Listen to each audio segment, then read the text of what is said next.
Okay, I think we're here. Hi, having some computer issues. We changed over to a new system and it's been a little bit different ever since. So I'm here. So writing part two, we are going to talk about two issues real quick. How to use precise language to say what we want to say, hit it and quit it, and then also to use jargon or language that is specific to an industry or science, government, but the language that's specific to those topics in order to make sometimes a complex idea more manageable, easier to understand.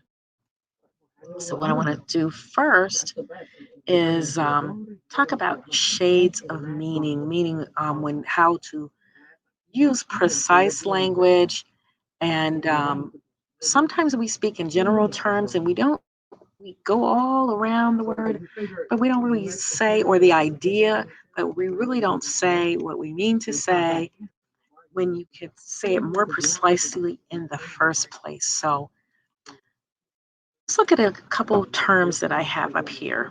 If we use the word really important, we use that term and say something's really important. I got something really important to tell you. A more precise word or phrase might be that it's critical, it's crucial, significant, vital, essential. In other words, paramount. It's the most important thing you need to know. Or it's imperative, meaning that if there's urgency with it.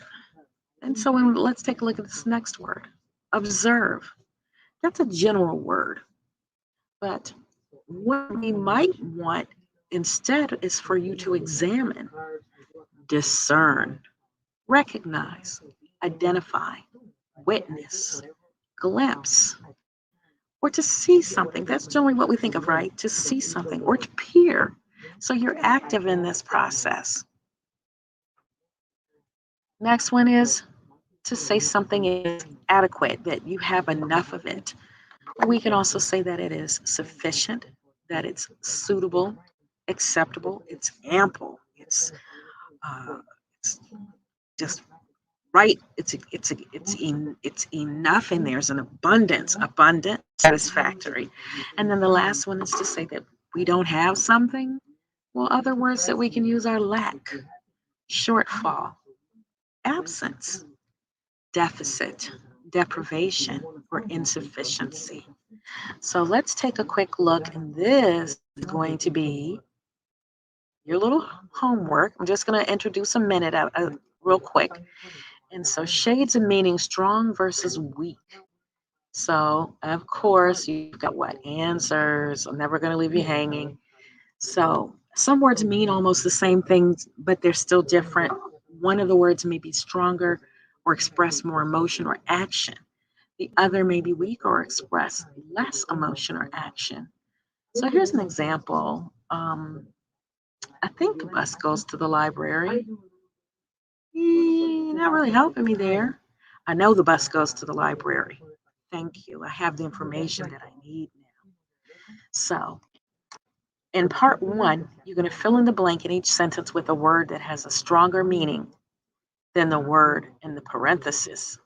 So I want to open this with Google Docs so I can fill in. Here we go. Hope it doesn't take 10 minutes this time. How's your day going? All right, here we go. She said, don't answer the phone. She commanded, don't answer the phone. Carl liked to stay inside during the cold weather. To me, I call it bitter and sad, but bitter cold weather, right? So the man was angry about the long line at the store, but if the man went off, He might have been ballistic, right? So tell me more. Tell me more. You don't have to say more, just tell me more and tell me enough, more importantly. So now let's fill in the blank with a word that has a weaker meaning. Okay, here we go. She wants a weaker meaning. Let's give this a pretty little blue highlight. She mouthed. You know, when people are in the room, don't answer. Don't answer the phone. Carl liked to stay inside during the instead of cold. What could we say that's weaker than cold? Mild weather.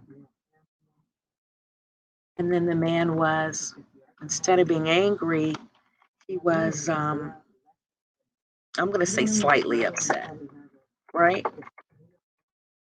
You might just be huffing and puffing, but you're not going off, right? So that's it for that. Shades of meaning. And so let's go back and to the next part of this lesson, which is to use language and understand language that is specific to what it's called is a domain. So let's look at what happens when it goes wrong. So this is our tech person at work. The RAM in the cloud is too weak. I'll see right to it. And then somebody who's listening and doesn't understand computer jargon, a sick RAM in the clouds? What?